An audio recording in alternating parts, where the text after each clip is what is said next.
Welcome everyone, this is Andre's Restart, and today we're talking about some news we got last night about Nintendo Switch 2 and apparently it not going to have a deep learning accelerator, which some articles are reporting now and suggesting bad news for Nintendo Switch 2, like this is going to vastly impact the quality, the visuals, and performance of the Switch 2, and thus make it not really anything too comparable to current gen systems. And ultimately it's being spun to something very negative, but I don't actually think this is something that should be spun into something negative. I think there are some misleading things going on here, and I would like to try and clear that up for some people, because ultimately I think this is a false alarm.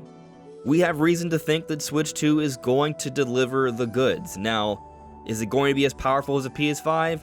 No, but that was never the expectation to begin with. And that's what I would like to talk about today. But before going forward, let me point out that we are aiming to reach 50,000 subscribers, so if you do enjoy my content, please subscribe and hit the notification bell, and enjoy the ride as we talk about Nintendo every day. So the basic story is that Digital Foundry had one of their podcasts yesterday, and during this podcast towards the end, they were talking about Nintendo Switch 2, or rather, the T239, which is believed widely to be the chip that will be for the Nintendo Switch 2. And Richard Ledbetter said that he heard from multiple sources that the T239 will not have DLA, Deep Learning Acceleration, which will vastly impact the ability of the T239 to output games at higher fidelity, say like for example 4K, because DLSS will be a lot more strenuous on the hardware. So aiming for something more like 1080p or maybe 1440p in a best case scenario would be more realistic, and that was what was said. And so a lot of articles came out suggesting that this spells very bad news for the Nintendo Switch 2. But again, I don't think this is actually the case. I think there's a little bit more to this, or perhaps some things that are being misconstrued a bit. So firstly, checking nvidia's website, this is how they describe Deep Learning Accelerator, DLA. DLA is a fixed function hardware that accelerates deep learning workloads on these platforms, including the optimized software stack for deep learning inference workloads. The benefits: additional AI functionality, power efficiency, and robust applications. That's very generalized. And I think most people just don't quite understand what's going on here, because most people don't understand all of this technical mumbo jumbo. And full transparency, neither do I. I don't understand every single little detail about these things. I try and go at these things from a more casual perspective. But the general consensus amongst those who seem to have a better understanding of what's going on with all this technical mumbo jumbo is that this is not really anything to be concerned about. Necrofelipe from Universo Nintendo said this: DLA, arrow to the left, arrow to the right, DLSS, hold on to the excitement there, IGN Reset era, you are traveling on the kicks. And oh, the absence of DLA in T239 has been known since September 2022. Nothing significantly changes for DLSS in the new system.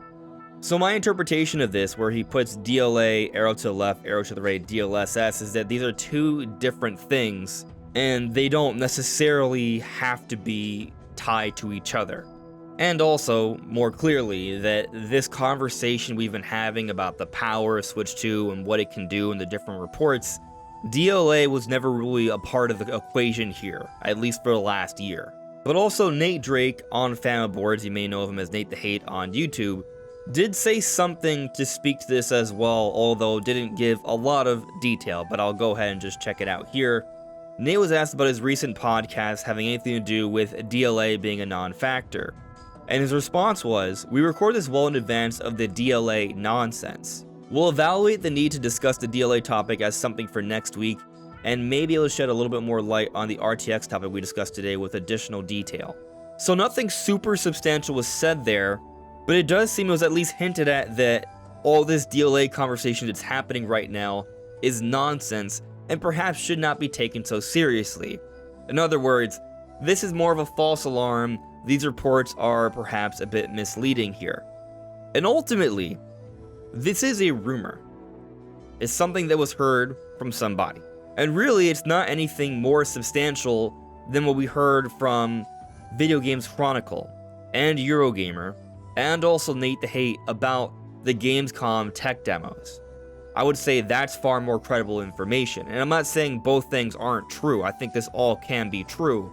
But what I'm getting at here is that the information we got from those tech demos is that they were able to run Breath of the Wild at 4K 60. And during the Digital Foundry podcast, they were speculating on how they could even get Switch 2 to run games at 4K 60. Yet here we have these reports saying that Breath of the Wild was running at 4K, 60 frames per second, with minimal loading times. So there's a substantial leap there versus the speculation that was discussed in the Digital Foundry podcast.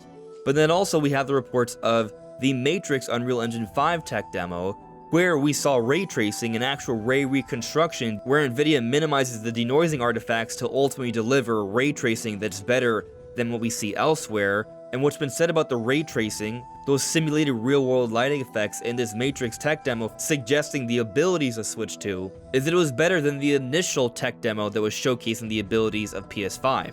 Now, this doesn't mean that Switch 2 is better than PS5 across the board, and this doesn't even necessarily mean that Switch 2 has better ray tracing than PS5, just that at the time, when we saw the tech demo for the Matrix showcasing PS5 and its abilities, what's been seen for this Switch 2 tech demo surpasses that, and that bodes really well. It doesn't bode so well that it's going to be more powerful than a PS5, but it does suggest good things about what's to come with the Switch 2.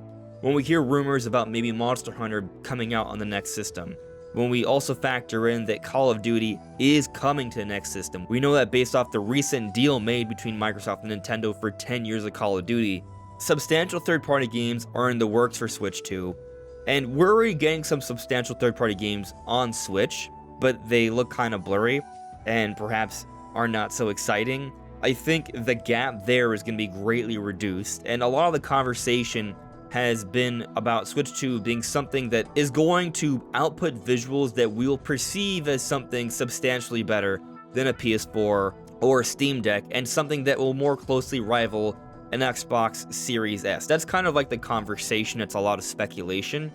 But the point is here is not so much the raw output, because raw output may be something more comparable to a PS4, but when you account for all the NVIDIA technologies in there and the modern tech, the ultimate visual impact of what we're going to see is going to be something that will be noticeably better than the prior gen, and is going to close that gap a little bit more with the current gen platforms, PlayStation 5 and Xbox Series X.